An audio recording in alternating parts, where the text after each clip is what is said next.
Good day mga kabonsai army. Andito na naman po tayo. Salute. Bago po ang lahat, sana po habang pinapanood nyo to ay nasa mabuti kayong kalagayan. For today's video po ay ang iwa-workshop po natin ay aking hibiscus Taiwan exposed roots. Yan, cascade style. Yan, wala na po siya sa ayos. Sa mga nakakapanood sa akin, yan, dati pa na yan, nasusubaybayan natin yung paglaki nito. Yan. At improvement, yan, nasusubaybayan natin bawat video nito na nagagawa natin. Yung minor trimming, yan, di na natin yung binibidyo. Pero yung katulad na ganito, meron tayong ipapaliwanag, ay ibibidyo po natin. Yan. Bago po ang lahat, tawag dito, pag magwo-workshop po tayo, isa sa mga tip, ayan, bigyan ka ng tip, 1 hanggang 2 araw, huwag muna tayo magdidilig, lalo na kung magwa-wiring tayo. Dito naman po, may mga materyales na kailangan ng tanggalin ng dahon bago i-workshop para kita yung mga branches and branches and mga unwanted branches ay matatanggal natin. Yan po. Ito, tatanggalin ko muna ang dahon at saka natin to i-workshop. Pakikita ko po sa inyo kung ano yung bakit ko siya i-workshop. Ayan po. Hindi ko po kinalbo lahat. Ang kinalbo ko lang ay yung baba kasi yun ang ating i-workshop. Bakit ko po i-workshop? Kasi yan, katulad po nito, siguro po nung ako'y nag-cutback hanggang dito, yan, may tumubo na 2 abang. Yan. Dahil po nagkaroon ng pangalawang shoots, backbudding siya, nagkaroon ng shoots dito. Yan. Puputulin po natin dito para mas maigsi ang magiging sanga niya kaysa po dito, ayan o, haba. Pero kung puputulin natin to, na ito sana to yung dati natin gagamitin, nag backbudding, nagkaroon ng bagong sanga dito, puputulin na po natin. Minsan po ganyan ginagawa ko, kung mapapansin nyo po sa ibang video ko, pag ako'y nag cutback, minsan mahaba yung ibang sanga kasi po para sure na may sanga natira, kasi minsan pag kinatback po natin at totally walang sanga, minsan po asahan nyo yan, mamamatay yung sanga, sayang naman yung pinaghintay natin. Yan. Ganun din po dito. Ayan, oh. Ito po sana yung gagamitin na secondary branches. So, itong 2 na to, o kaya ito tatanggalin talaga to Kaya lang nagkaroon uli ng bagong sanga dito, kaya ika-cutback uli natin. Yan. Sa side na to, ganun din, nagkaroon ng branches, kaya isa dito, isa dito, isa dito. Itong branch na to papatayin, itong secondary branches na to ang pagtutuloyin. Sa side naman na ganito, dito naman ganun din po. Ayan, nagkakaroon ng bagong shoots dito, tapos merong shoots na dito bago din, kaya ito ay puputulin. Ayan, puputulin ko muna at ipapakita ko sa inyo yung isang dahilan bakit ko yan inaatras. Ayan. Kasi meron din pong purpose bakit po natin yan pinaaatras. Yan, maraming reason. Yan yung isang reason po natin kaya ginawa natin yan. Yan, kung medyo umuuga-uga po yung aking kamay, pasensya na po kayo. Yan, ito ay i-setback natin para mag backbudding naman siya dyan. Yan, nai-atras na po natin. Kung ito po ay titignan nyo sa side na ganito, yan, Yan po ay may tapering. Teka, ano ba to? Up, unwanted branch. Tanggalin po natin. Yan. At iaayos po natin yung tripod para hindi gumagalaw. Yan.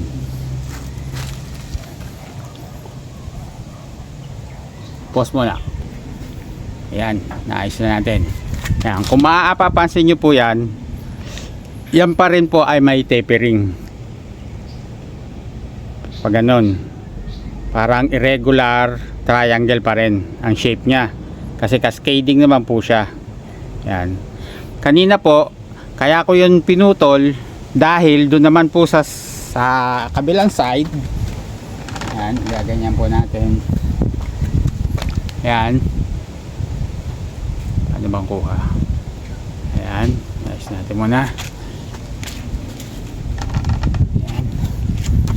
Ayan. Ay irregular. May tapering pa din pag ganon. Tapos kung yun hindi po natin pinutol, malapad sa side na to. Kaya po ibinalik natin na maliit na ganon para magkaroon siya ng reverse tapering. Para maganda pa rin siyang tignan. Hindi siya pababang ganon tapos magiging ganon. Para naman siyang para siyang bahay. Yung common na bahay, ganyan. Straight dito. Tapos doon pa-triangle. Kaya po kinatback po natin yung side na to. Magkakaroon siya ng reverse tapering pag ganon.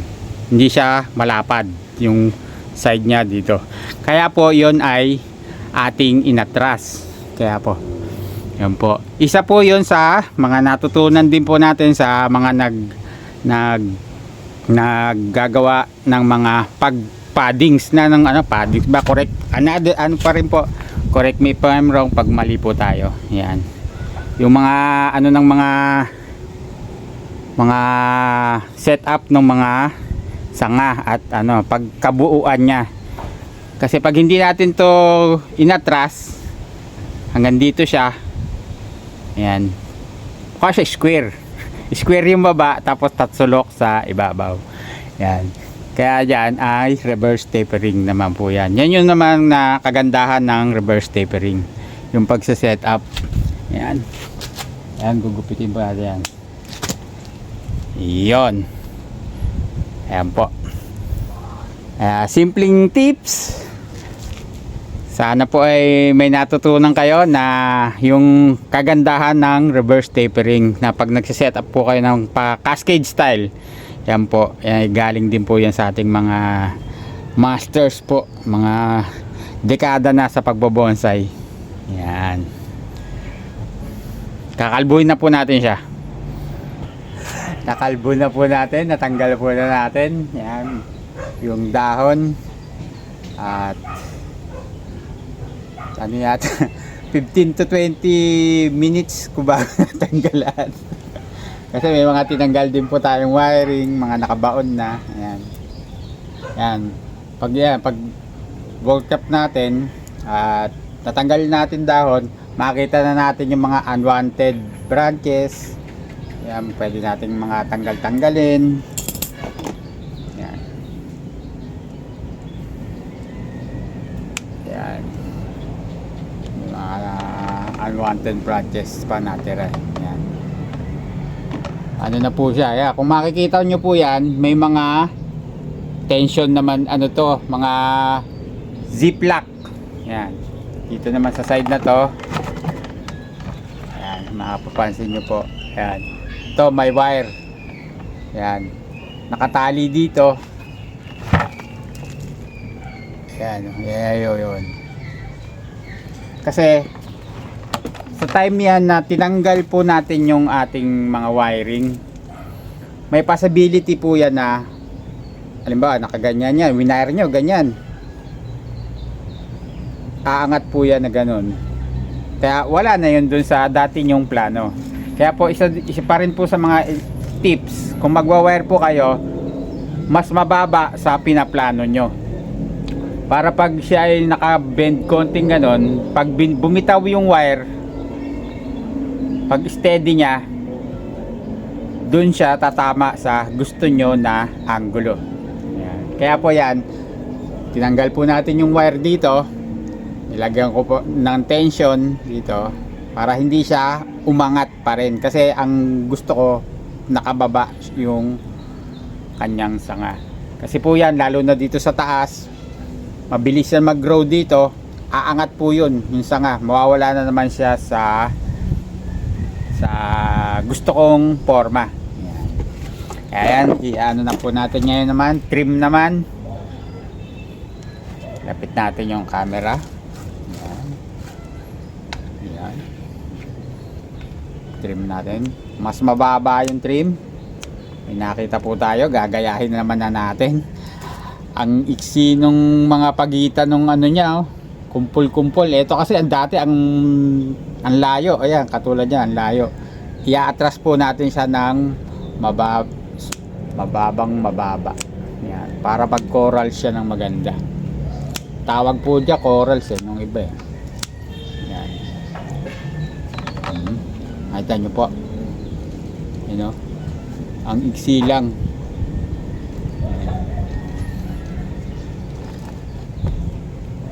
Yan, yan, pansin nyo, iksi lang. Iiksian po natin lahat, gagayahin po natin yun.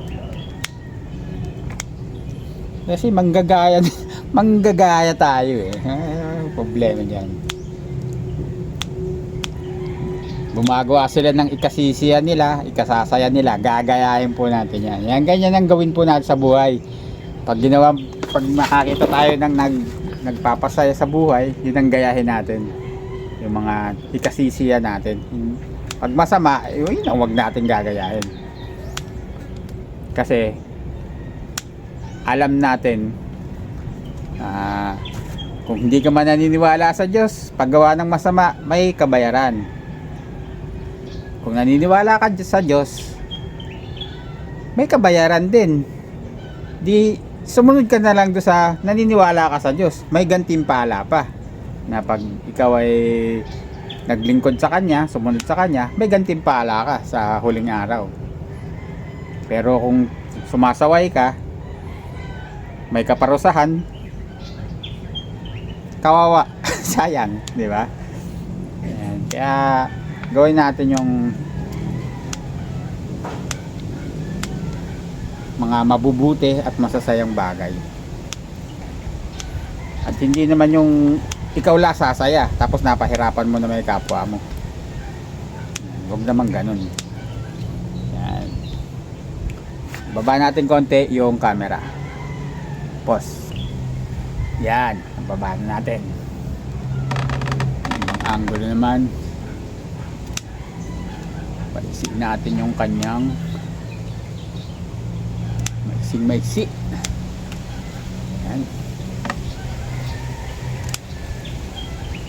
Para gumanda yung parang pagka-corals niya. Yan, oh. Pag sa ibabaw talaga, ang bilis, oh. Bilis niyang umaba. Ito, i-atras pa rin natin kahit na-atras na siya. Ito, atras pa rin. Kaya mag-alala dahil ang hibiscus ay masipag mag-backbudding. Namamatay lang yung sanga niyang maliliit pag nakakanlong. Kaya po pinapayo ng mga master na dito, tayo hindi pa rin tayo master, pero nag-share tayo nung nakikita natin sa kanila yan, pag nakanlong, kaya mas madaming beses to kinakalbo hindi katulad ng iba 2 to 3 times a year. Ito, hindi ako nagkakamali, correct me if I'm wrong, 4 to 5 yun ang sabi niya a year kinakalbo.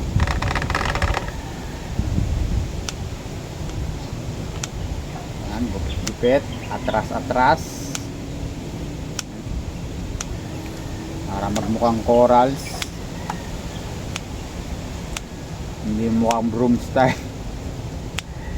Yan. Nagbabakbading naman yan. Kupitin natin ito. Sa taas. Wala, naiwan pa.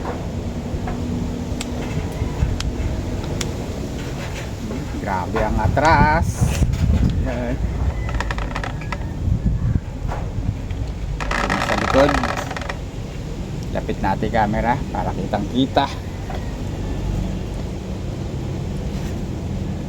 Atras din natin.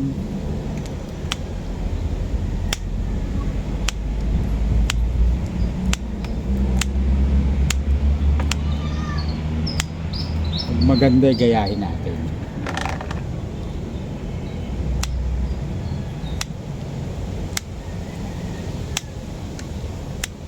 Pag masama, huwag natin gagayahin.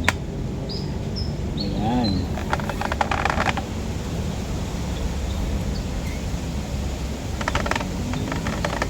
Ayan, makikita nyo, marami siyang mga cable tie. Ayan, tapos mga ito, para itong sanga na to pumunta rito. Saka ito, pumunta rin dito, naglalaban sila. Ayan. Hanggang titigas na yung sanga. Ayan. Ayan yan. Ayan yung mga cable tie.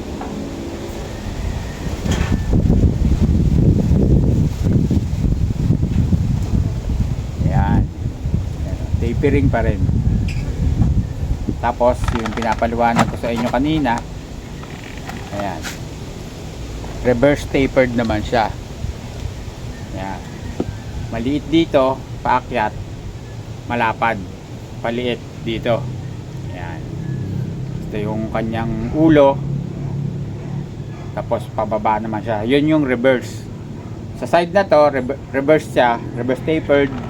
Sa side na to, tapering naman. Ayan, ganun din, malapad yung area. Ayan. Ganyan yan, magiging ano, kalalabasan. Ayan. Ganyan lang po ang ating video. Nawa po ay nakapag-share na naman tayo ng mga tips na napulot din natin sa mga masters. Ito, hayaan muna natin mag-grow. Yun natin dito sa baba. Yan pala, patanggalin natin yung mga unwanted branches. Ayan, isa pa dun. Ayan, ito pala. Ayan, naiiwan pa. Ito pa pala. Ayan. Ayan. Saan ba ako naputol? Yan, hanggang dito na lamang po yung video natin. Nawa ay nakapag-share po tayo, naka-inspire. Hindi man tayo masters, wag nyo po tayong iidolohin. Yan. Pwede tayong tawaging semi-teacher. Pwede teacher tayo. Yan.